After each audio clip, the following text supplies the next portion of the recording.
ಮನೆ ಹಿಡಿದ್ರು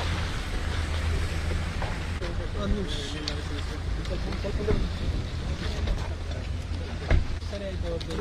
lorry vehicle ಬರ್ಲಿಕ್ಕಾಗದೆ ಆಮೇಲೆ ಲಾರಿಲಿ ಬಂದಿದ್ದು ಟಿವಿಲಿ ತೋರಿಸ್ತಾ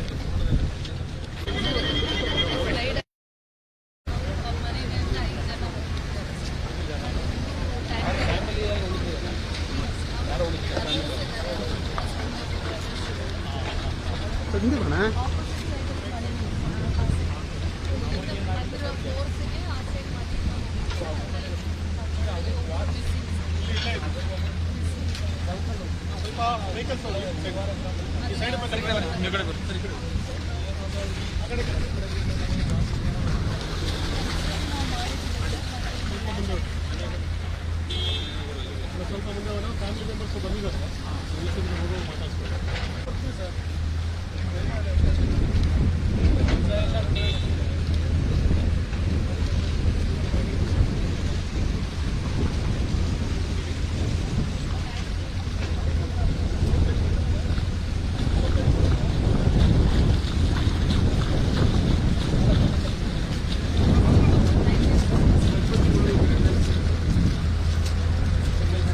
ಬರ್ಲಿ ಅಣ್ಣವ್ರು ಅಲ್ಲಿಗೆ ಬರ್ಲಿ ಹಾಂ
ಫ್ಯಾಮಿಲಿ ಮನೆ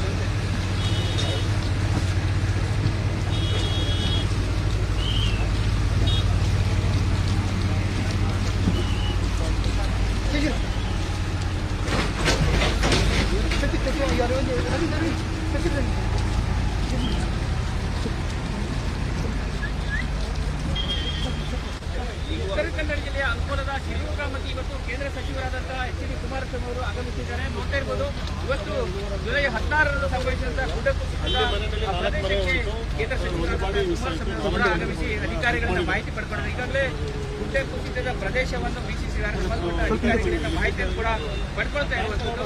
ಜುಲೈ 16ರ ಬೆಳಿಗ್ಗೆ ಈ ಒಂದು ಗುಡ್ಡ ಕುಸಿತದಿಂದಾಗಿ ಸಾಕಷ್ಟು ಪ್ರಮಾಣದ ಹಾನಿಯಾಗಿತ್ತು. ಅದೇ ರೀತಿ ಪ್ರಾಣವನ್ನು ಕೂಡ ಕಳೆದುಕೊಂಡಿದ್ದಾರೆ. ಈ ಹಿನ್ನೆಲೆಯಲ್ಲಿ ಸಚಿವರಾದಂತಹ ಎಚ್.ಡಿ. ಕುಮಾರಸ್ವಾಮಿ ಇವತ್ತು ಪ್ರದೇಶಕ್ಕೆ ಬಂದು ಇಲ್ಲಿನ ವಾಸ್ತವ ಸ್ಥಿತಿಯನ್ನ ತಿಳಿದುಕೊಳ್ಳುವಂತ ಪ್ರಯತ್ನ ಮಾಡ್ತಾ ಇದ್ದಾರೆ. ಜಿಲ್ಲಾ ಪೊಲೀಸ್ ವರಿಷ್ಠಾಧಿಕಾರಿ ಅಂತ ನಾರಾಯಣಗೌಡ ಕೂಡ ಅವರಿಗೆ ಮಾಹಿತಿ ನೀಡ್ತಾರೆ. ಜೊತೆಗೆ ಅಧಿಕಾರಿಗಳು ಕೂಡ ಉಪಸ್ಥಿತರಿರುತ್ತಾರೆ.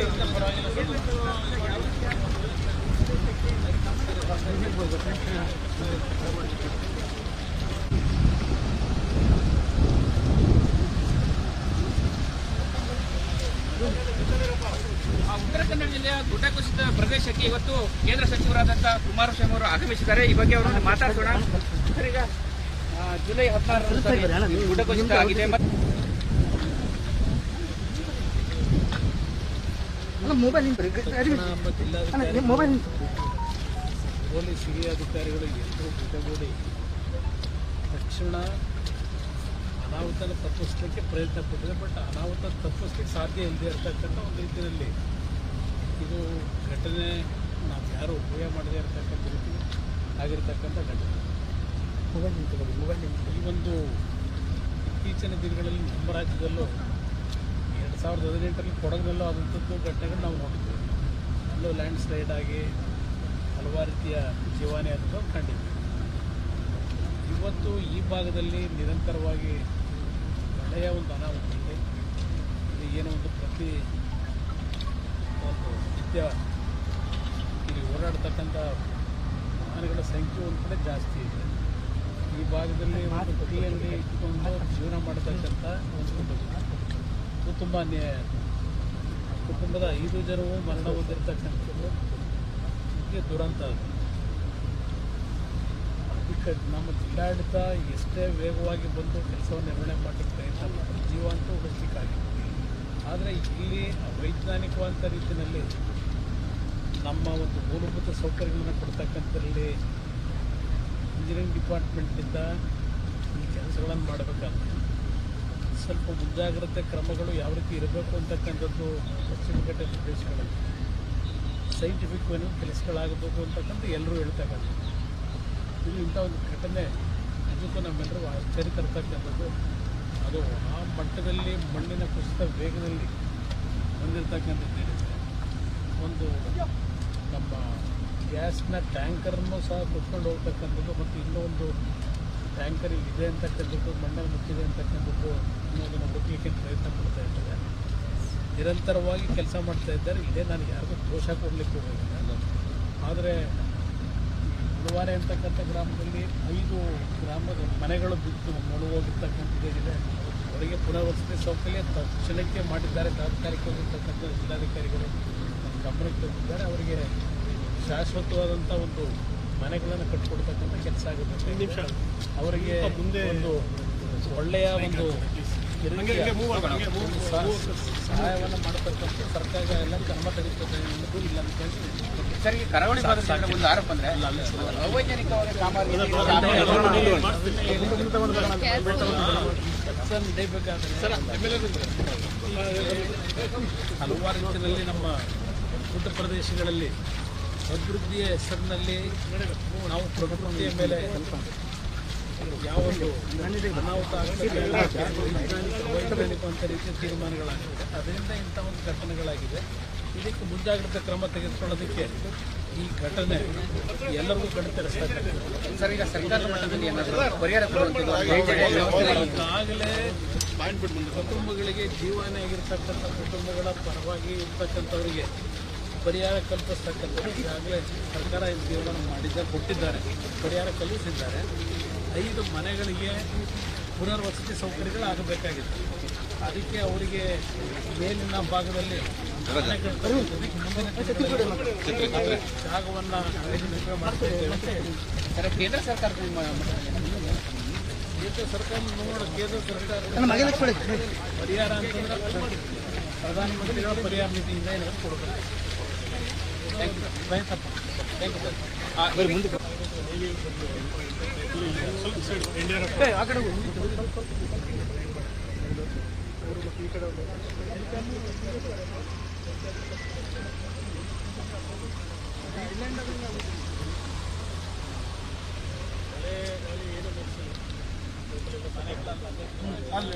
ಅದೇ ಸರ್, ಆರು ಮಂದಿ ಏನಿಲ್ಲ ಸರ್, ಸುಟ್ಟು ಅವರಿಗೆ ಉಳಿಯೋದು ಸರ್. ಈ ವಾಸ್ತವದಲ್ಲಿ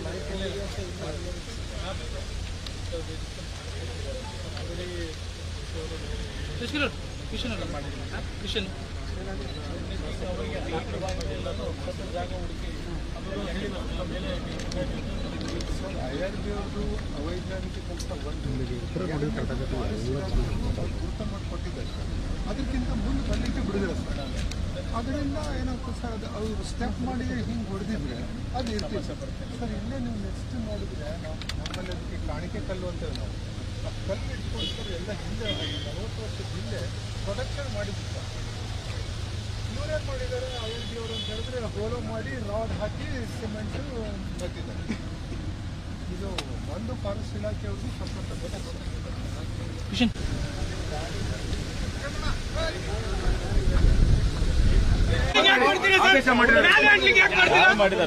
ಶೂಟಿಂಗ್ ಮಾಡ್ತಾ ಇಲ್ವಾ ಅಲ್ಲಿ ಮಾಡ್ತೀರಾ ದುಡ್ತೀರಾ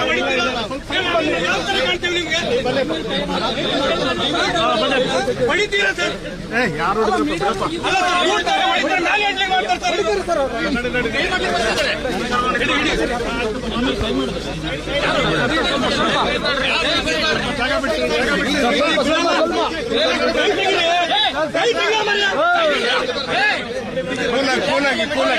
ಸಮಾಧಾನ ಸರ್ ಲೋಗೋ ಸರ್ ಛತ್ರಿ ಒಂಚೂರು ಈ ಕಡೆ ಹಿಡೀರಿ sir. Sir Sandeep sir logo sir Sandeep sir logo Sandeep sir logo sir ಒಂದೊಂದು ನಿಮಿಷ ಸಂದೀಪ್ ಸರ್ ಎಲ್ಲಿ ಸರ್ ಎಲ್ಲಿ ಸರ್ ಲೋಗೋ ಲೋಗೋ ಕೊಡಿ ಸರ್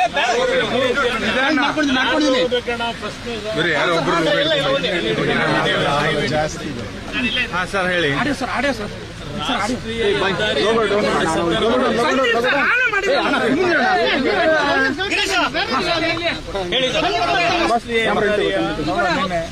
ನಿರ್ಮಾಣ ಮಾಡತಕ್ಕಂಥ ಸಂದರ್ಭದಲ್ಲಿ ಸ್ವಲ್ಪ ಮತ್ತು ರಾಷ್ಟ್ರೀಯ ಹೆದ್ದಾರಿಯ ಅವರ ಒಂದು ಕಾಮಗಾರಿಗಳಿಗೆ ಕೆಲವು ರಿಸ್ಟ್ರಿಕ್ಷನ್ಗಳು ಅರಣ್ಯ ಇಲಾಖೆಯಿಂದ ಮಾಡತಕ್ಕಂಥ ಹಿನ್ನೆಲೆ ಒಂದು ಭಾಗ ಮತ್ತು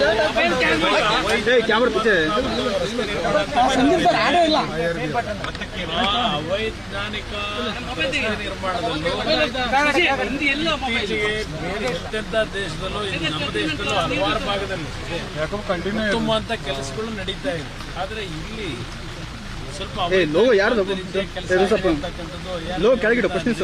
ಕೆಲಸದ ಬಗ್ಗೆ ಒಂದು ನಮ್ಮ ಅರಣ್ಯ ಇಲಾಖೆಯ ಕೆಲವು ತೀರ್ಮಾನಗಳನ್ನು ಕೊಡಬೇಕಾದ್ರೂ ಸ್ವಲ್ಪ ಸಮಸ್ಯೆಗಳು ನಾವು ಕಾಣ್ತೇವೆ. ಆದರೆ ಈಗ ನಾವು ಅದರ ಬಗ್ಗೆ ಟೀಕೆ ಮಾಡೋದ್ರಿಂದ ಉಪಯೋಗ ಇದೆ. ನಾವು ಇರ್ತಕ್ಕಂಥ ಒಂದು ಅನಾಹುತ ಇವತ್ತು ಇಲ್ಲಿ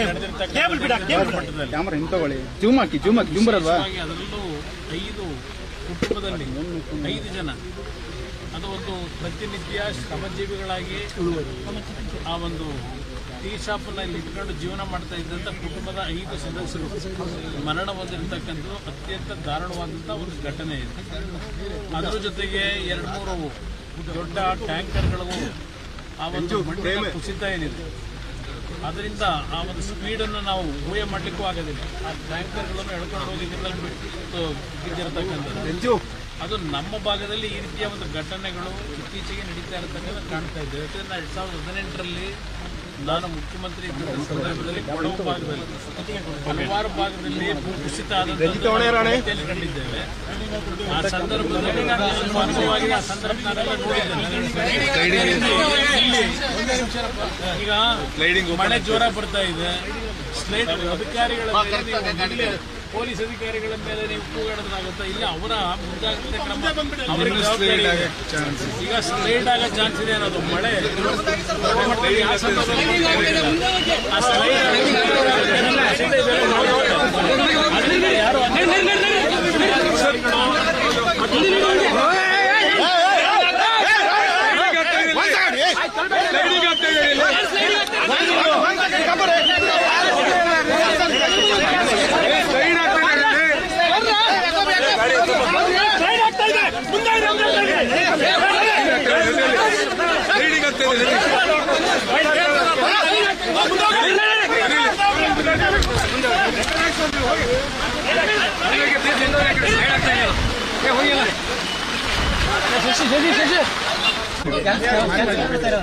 ಜಗನ್ನಾಥ್ ಅಂತ ಹೇಳಿ. ಇಲ್ಲ ಸಿಗಲ್ಲ ಸರ್, ಏನೋ ಒಂದು ರಿಪೋರ್ಟ್ ಏನೂ ಇಲ್ಲ ಸರ್, ಅಧಿಕಾರಿಗಳು ಒಂದು ಮನೆ ಭೇಟಿ ಇಲ್ಲ ಸರ್.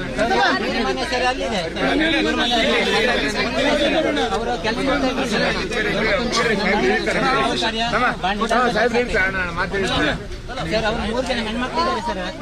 3 ಮಂದಿ ಹೆಣ್ಮಕ್ಳು ಸಾಹೇಬ್ರು ಇಳಿತಾರೆ ಹೇಳ ಸಾಹೇಬ್ರು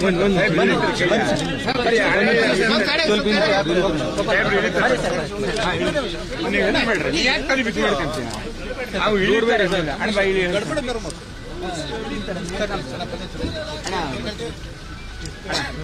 ಇವ್ರಿ ಅಣ್ಣ ಮಕ್ಕಳು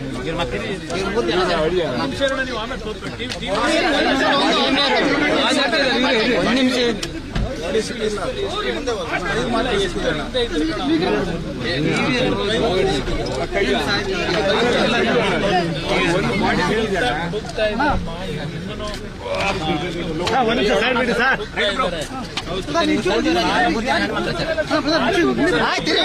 ಮಾತಾಡ್ತಿಲ್ವ ಅಲ್ಲಿ?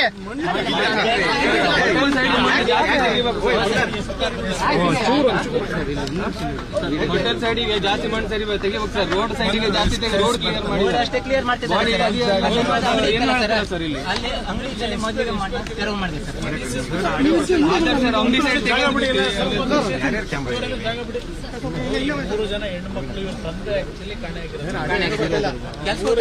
ಏನು ಅಂದ್ರೆ ಈ ಮಣ್ಣಲ್ಲಿ ಇರ್ಬೋದು ಅಂತ ಅವರೆಲ್ಲ ಬಸ್ಸಲ್ಲಿ 3 ಜನ ಹೆಣ್ಮಕ್ಳು ಪಾಪ ಯಾರು ಇಲ್ಲ, ಮೇಲೆ ತಾಯಿ ಒಬ್ರು ಇದ್ದಾರೆ, ಬರ್ಲಿಕ್ಕೆ ಆಗಿಲ್ಲ ಇರ್ಲಮ್ಮ ಈಗ ಇವ್ರ ಫ್ಯಾಮಿಲಿಗೆ ಇನ್ನೂ ದುಡ್ಡೇನು ಕೊಟ್ಟಿಲ್ಲ. ಯಾರು ಸರಿ ಮನೆಗೂ ಬಾಡಿನೂ ಸಿಗಿಲ್ಲ ಇಮಿಡಿಯೇಟ್ ಆಗಿ ನೋಡಿ ಸರ್. ಆದಷ್ಟು ಹೋಟೆಲ್ ಸೈಡ್ ತೆಗಿಬೇಕು ಸರ್. ಓದಿದಿರಮ್ಮ ಯಾರು ಓದಿದಿರ ಸರ್ ಇವಳು ಡಿಪ್ಲೊಮಾ ಆಗಿದೆ ಸರ್, ಮಾಡಿದೀಯ ಇವಳು PUC ಆಗಿದೆ, ಇವಳು BCom ಮಾಡಿದ್ದಾಳೆ ಸರ್. BCom ಆಗಿದೆ. ಇದು ನನಗೆ ಒಂದು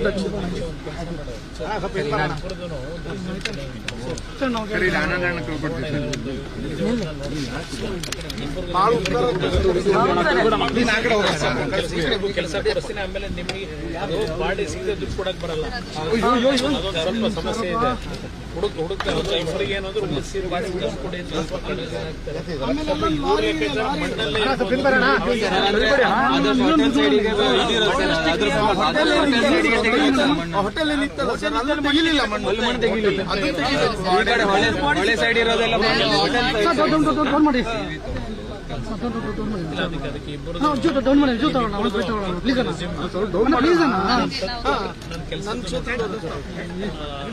ಕೆಲಸ ಕೊಡಿಸ್ತೀನಿ ಇಬ್ಬರಿಗೂ ತಲೆಗೆಡಿಸ್ಬಿಟ್ರೆ ಆಮೇಲೆ ಪರಿಹಾರನೂ ಕೊಡ್ತಾರೆ. ಏನ್ ಮಾಡ್ತೀವಿ ಈಗ ಹುಡುಗಿ ಟ್ರೈ ಮಾಡ್ತಾರೆ, ಬಾಡಿನ ಟ್ರೈ ಮಾಡ್ತಿದ್ದಾರೆ, 1 ದಿವಸ 2 ದಿವಸ ಆಗ್ಬೋದು ಸರ್. ಇದು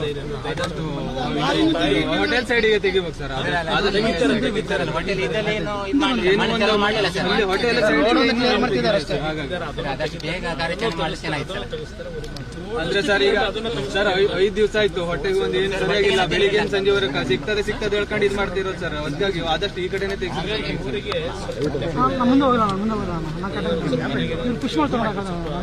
ಮನೆ ಹೋಗೋ ದಾರಿನೂ ಸರಿ ಇಲ್ಲ ಸರ್. ಆ ತರ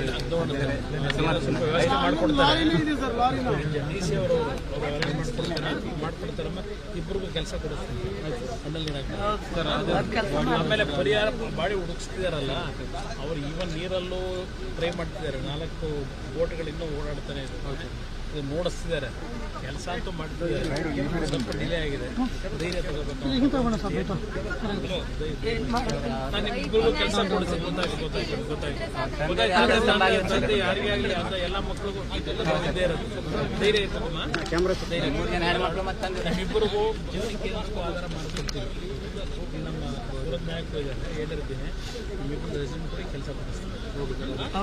ಸ್ವಲ್ಪ ಬಾಡಿನೂ ವ್ಯವಸ್ಥೆ ಸರ್. 1 ನಿಮಿಷ ಚಿಚ್ಚಾಕ್ ಸರ್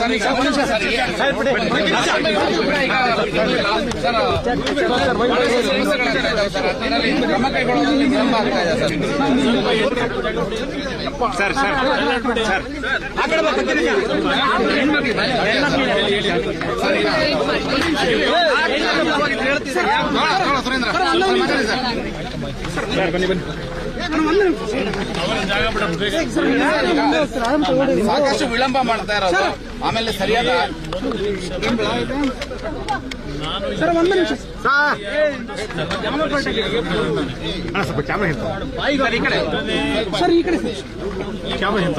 ಮುಂದೆ ಹೋಗೋರಪ್ಪ ಇಲ್ಲೇ ಇರಪ್ಪ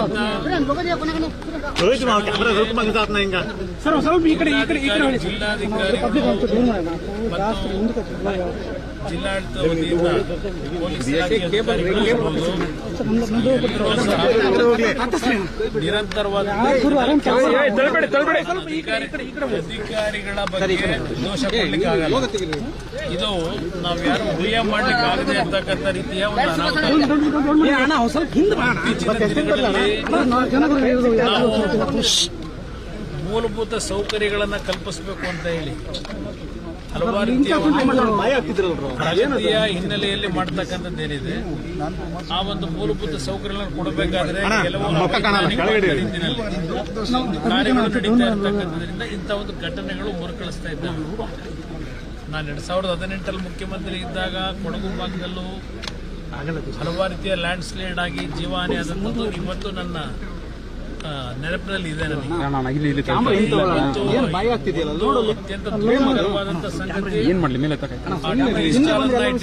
ಪ್ರತಿನಿತ್ಯ ಒಂದು ಶ್ರಮಜೀವಿಗಳಾಗಿ ಕೆಲಸ ಮಾಡ್ತಾ ಇದ್ದಂತ ಕುಟುಂಬದ ನಿರ್ವಹಣೆಗೆ ಇದು ಕುಟುಂಬದ ಸದಸ್ಯರು ಮರಣ ಹೊಂದಿರತಕ್ಕಂಥದ್ದು ಒಂದು ದಾರುಣವಾದಂತಹ ಒಂದು ಘಟನೆ. ಅದ್ರ ಜೊತೆಗೆ ಇವತ್ತು 2-3 ದೊಡ್ಡ ವಾಹನಗಳ ಮಣ್ಣಿನ ಕುಸಿತದಲ್ಲಿ ಆಗಿರ್ತಕ್ಕಂಥ ಅನಾಹುತಗಳು ಇದೆಲ್ಲವನ್ನ ಕಳೆದ ಒಂದು ವಾರದಿಂದ ಏನು ಒಂದು ನಿರಂತರವಾಗಿ ಇವತ್ತು NDRF ಸಿಬ್ಬಂದಿಗಳಿರ್ಬೋದು, ಜಿಲ್ಲಾಡಳಿತದ ಸಿಬ್ಬಂದಿಗಳಿರ್ಬೋದು ಪ್ರಾಮಾಣಿಕವಾಗಿ ಕೆಲಸ ಮಾಡ್ತಾ ಇದ್ದಾರೆ. ಇದು ಆಗಬಾರ್ದಂತ ಒಂದು ಘಟನೆ. ಇಲ್ಲಿ ಒಂದು ಪ್ರಶ್ನೆ, ಕೆಲವು ಇವತ್ತು ಟೀಕೆ ಮಾಡ್ತಕ್ಕಂಥದ್ದು ಈ ಒಂದು ಕಾಮಗಾರಿಯ ಒಂದು ಅನ್ಸೈಂಟಿಫಿಕ್ ಆಗಿ ಮಾಡಿರ್ತಕ್ಕಂಥ ಹಿನ್ನೆಲೆ ಇಂಥ ಒಂದು ಘಟನೆ ನಡೆದಿದೆ. ಅದಕ್ಕೂ ಕೆಲವು ಸಮಸ್ಯೆಗಳು ಈಗ ಅದರ ಬಗ್ಗೆ ನಾನು ಚರ್ಚೆ ಮಾಡ್ಲಿಕ್ಕೆ ಹೋಗೋದಿಲ್ಲ. ಮುಂದಿನ ದಿನಗಳಲ್ಲಿ ಸರ್ಕಾರದವರು ಯಾವ ಸಚಿವರು ಇಲ್ಲಿ ಬಂದು ಭೇಟಿ ನೀಡ್ತಿಲ್ಲ, ಮುಖ್ಯಮಂತ್ರಿಗಳು ಕೂಡ ಬಂದಿಲ್ಲ, ಸಚಿವರು ಬಂದಿದ್ದಾರೆ. ಆ ವಿಷಯದಲ್ಲಿ ಚರ್ಚೆ ಮಾಡಕ್ ಹೋಗಲ್ಲ. ಏನೋ ಮುಖ್ಯಮಂತ್ರಿಗಳು ನಾಳೆ ಬರ್ತಾರೆ ಅಂತಕ್ಕಂಥದ್ದೇನೋ ಏನು ಹೇಳ್ತಾ ಇದ್ರಿ ಅಲ್ಲಿ. ನೀವು ಬರ್ತೀರಾ? ನಾನು ಅದ್ರ ಬಗ್ಗೆನೂ ಟೀಕೆ ಮಾಡಿ ನಮ್ಮ ಜವಾಬ್ದಾರಿ ಇದೆ. ನಾನು ಸರ್ಕಾರ ಇವತ್ತು ರಾಜ್ಯದಲ್ಲಿ ಉತ್ತಮವಾದ ರೀತಿಯಲ್ಲಿ ನಾವು ನಿರೀಕ್ಷೆ ಮಾಡದೇ ಇರತಕ್ಕಂಥದಕ್ಕೂ ಹೆಚ್ಚಿನ ಮಳೆ ಆಗೋಗಿದೆ. ಜಲಾಶಯಗಳು ತುಂಬಿ ಸರ್ಕಾರಕ್ಕೂ ಎಲ್ಲ ಒಂದು ಕಡೆ ಈಗ ಅವ್ರಿಗೂ ಅನುಕೂಲಗಳಾಗಿದೆ. ಸರ್ಕಾರ ಇವತ್ತು ನಗಪಾಟ್ಲಿಗೀಡಾಗ್ತಕ್ಕಂಥ ಒಂದು ಸನ್ನಿವೇಶಗಳನ್ನು ತಪ್ಪಿಸ್ಕೊಂಡಿದ್ದಾರೆ. ಆದರೆ ಈ ಒಂದು ಮಳೆಯ ಒಂದು ದೊಡ್ಡ ಮಟ್ಟದ ಏನು ಒಂದು ಹಿನ್ನೆಲೆ, ಇವತ್ತು ರಾಜ್ಯದ ಹಲವಾರು ಪ್ರದೇಶಗಳಲ್ಲಿ ಮನೆಗಳು ಕುಸಿತ ಆಗಿದೆ, ದನಕರುಗಳ ಸಾವಿದೆ, ಜೀವಹಾನಿಯಾಗಿದೆ. ಅದಷ್ಟೇ ಅಲ್ಲ, ಸರ್ಕಾರದ ರಸ್ತೆಗಳು, ವಿದ್ಯುತ್ ಶಕ್ತಿ ಇಲಾಖೆಯಲ್ಲಿರ್ತಕ್ಕಂಥ ಹಲವಾರು ರೀತಿಯ ಒಂದು ಅನಾಹುತಗಳಾಗಿರ್ತಕ್ಕಂಥದ್ದು ಇದೆಲ್ಲನೂ ಕಾಣ್ತಾ ಇದ್ದೇವೆ. ಇಲ್ಲಿ ನನ್ನ ಪ್ರಶ್ನೆ, ರೈತರು ಬೆಳೆದಂಥ ಬೆಳೆಗೂ ದೊಡ್ಡ ಮಟ್ಟದಲ್ಲಿ ಅನಾಹುತಗಳಾಗಿದೆ. ಇವತ್ತು ತೋಟಗಾರಿಕೆ ಬೆಳೆ ಇರಬಹುದು, ಇವತ್ತು ಹಲವಾರು ರೀತಿಯಲ್ಲಿ ಕೃಷಿಯ ಒಂದು ಸಂಬಂಧದಲ್ಲೂ ಬದುಕ್ತಕ್ಕಂಥ ಜನರ ಬದುಕಿನ ಮೇಲೂ ಪೆಟ್ಟು ಬಿದ್ದಿದೆ. ಇವತ್ತು ಸರ್ಕಾರ ತಕ್ಷಣ ಕ್ರಮ ತೆಗೆದುಕೊಂಡು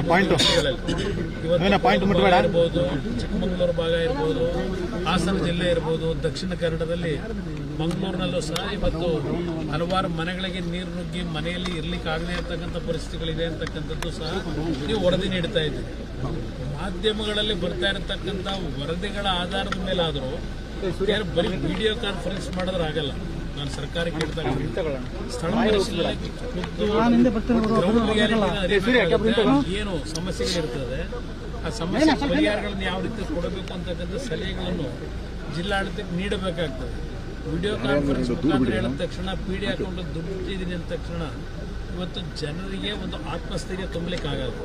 ಇವತ್ತು ನಾವು ಭೇಟಿ ಕೊಟ್ಟ ತಕ್ಷಣ ನಾವೆಲ್ಲ ಕೆಲಸ ನಮ್ಮಿಂದಲೇ ಆಗುತ್ತೆ ಅಂತ ಹೇಳೋಕ್ಕಾಗಲ್ಲ. ನಾವು ನಮ್ಮ ಒಂದು ಜವಾಬ್ದಾರಿ, ಜನರಿಗೆ ನಾವು ಒಂದು ಆತ್ಮಸ್ಥೈರ್ಯ ತುಂಬಬೇಕು. ಇಲ್ಲಪ್ಪ ಸರ್ಕಾರದ ಜನಪ್ರತಿನಿಧಿಗಳು ಬಂದರು, ನಮ್ಮ ಕಷ್ಟವನ್ನು ಕೇಳಿದ್ದಾರೆ, ಏನೋ ಒಂದು ಪರಿಹಾರ ದೊರಕುತ್ತೆ ಅಂತಕ್ಕಂಥ ಒಂದು ಅವರಿಗೆ ಇಂಥ ಒಂದು ಆತಂಕದ ಸಂದರ್ಭದಲ್ಲಿ ಪುಡಿಗಾಸು ಪರಿಹಾರ ಘೋಷಣೆ ಮಾಡಿದ್ರೆ ಪುಡಿಗಾಸು ಕೊಡ್ಲಿಕ್ಕೆ ಆಗೋದಿಲ್ಲ. ನಾನು ಹೇಳ್ತಾ ಇದ್ದೀನಲ್ಲ, ನಾನು ಕೊಡಗಲ್ಲೇ 2018 ಮುಖ್ಯಮಂತ್ರಿ ಇದ್ದಾಗ ಮನೆ ಕಳ್ಕೊಂಡಂಥವರಿಗೆ 10 ಲಕ್ಷ ರೂಪಾಯಿಗಳ ವೆಚ್ಚದ ಮನೆ ಕಟ್ಟಿದ್ದಾರೆ. 1,000 ಕುಟುಂಬಗಳು ಮನೆ ಕಟ್ಕೊಂಡಿದ್ದೇವೆ.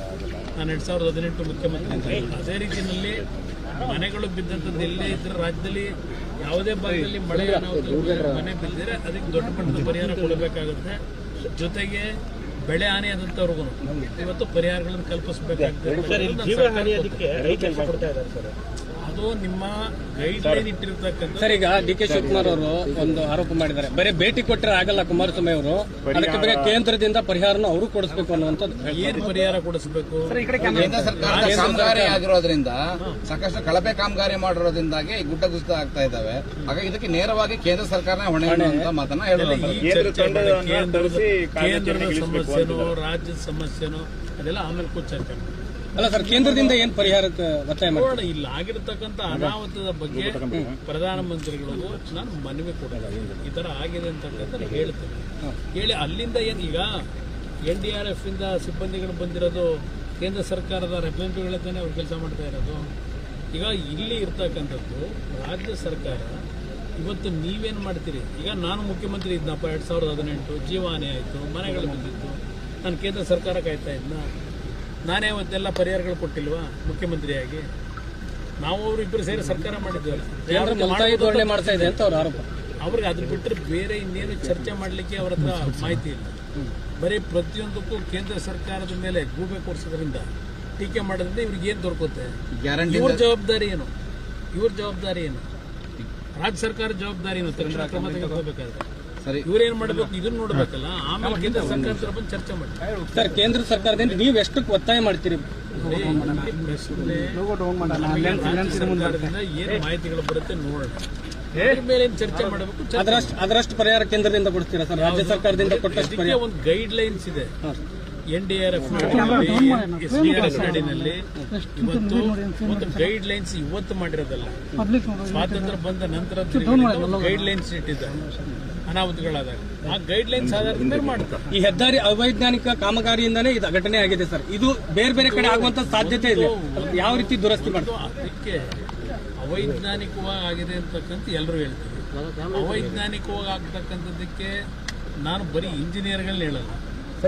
ಅರಣ್ಯ ಇಲಾಖೆಯಲ್ಲಿ ಹಲವಾರು ಕಾನೂನುಗಳನ್ನು ತಂದು ಅರಣ್ಯ ಇಲಾಖೆಯಲ್ಲಿ ಇಂಥ ಒಂದು ಪಶ್ಚಿಮ ಘಟ್ಟಗಳ ಪ್ರದೇಶಗಳಲ್ಲಿ ಫಾರೆಸ್ಟ್ ಏರಿಯಾದಲ್ಲಿ ಕೆಲಸಗಳಾಗಬೇಕಾದ್ರೆ ಅವ್ರದೇ ಆದಂಥ ಒಂದು ಬಾರ್ಗಳನ್ನು ಹಾಕ್ತಾರೆ. ಇಂತಿಂಥ ನಿಯಮಾವಳಿ ಮೇಲೆ ಕೆಲಸ ಮಾಡಬೇಕು ಅಂತೇಳಿ ಅರಣ್ಯ ಇಲಾಖೆಯವರು ಹಾಕ್ತಾರೆ. ಅದರಿಂದ ಇಂಥ ಒಂದು ಘಟನೆಗಳಿಗೆ ಆ ರೀತಿಯ ಅವರ ಒಂದು ಏನೋ ಒಂದು ತೀರ್ಮಾನಗಳು ಮಾಡ್ತಾರೆ, ಕೆಲಸಗಳು ಮಾಡಬೇಕಾದ್ರೆ ಅವರಿಂದಲೂ ಕೆಲವು ತಪ್ಪುಗಳಾಗಿದೆ ಅರಣ್ಯ ಇಲಾಖೆಯಿಂದ. ಅದೆಲ್ಲ ಸರಿಪಡಿಸಬೇಕು ಅನ್ನೋದನ್ನು ಗಮನಿಸ್ತಾರೆ.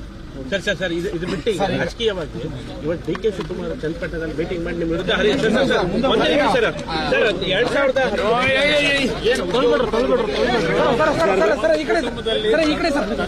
ತೀರ್ಕೊಂಡು ಹೋಗಿ ಬಾಡಿ ಸಿಕ್ಕಿಲ್ಲ. ಆ 3 ಜನ ಹೆಣ್ಮಕ್ಳಿದ್ದಾರೆ. ಅದರಲ್ಲಿ ಒಂದು ಹೆಣ್ಮಗಳು ಡಿಪ್ಲೊಮಾ ಮಾಡಿದ್ದಾಳೆ, ಇನ್ನೊಬ್ಬ ಹೆಣ್ಮಗಳು B.Com ಮಾಡಿದ್ದಾಳೆ. ಇಬ್ಬರಿಗೂ ಕೆಲಸವನ್ನು ಕೊಡಿಸ್ತಕ್ಕಂಥದ್ದಕ್ಕೆ ಒಂದು ಅರ್ಜಿ ಕೊಡ್ಲಿಕ್ಕೆ ಕೆಲಸ ಕೊಡಿಸ್ತೀವಿ ಸರ್. ಕೇಂದ್ರ ಸರ್ಕಾರದ ಇದಲ್ಲೋ ಅಥವಾ ರಾಜ್ಯದಲ್ಲೋ? ಎಲ್ಲ ಒಂದ್ ಕಡೆ ಈಗ ನನಗಿರ್ತಕ್ಕಂಥ ಅವಕಾಶದಲ್ಲಿ ಕೆಲಸ ಕೊಡಿಸ್ತೇನೆ, ದೊಡ್ಡ ವಿಷಯ ಕೆಲಸ ಕೊಡಿಸ್ತೇನೆ. ಸರ್, ಈ ವಿಚಾರದಲ್ಲಿ ಕೇಂದ್ರ ಮತ್ತೆ ರಾಜ್ಯ ರಾಜಕೀಯ ಮಾಡ್ತಾರೆ. ಅವ್ರಿಗೆ ಬುದ್ಧಿ ಹೇಳಿ. ಯಾರಿಗೆ ರಾಜ್ಯ ಸರ್ಕಾರದಲ್ಲಿ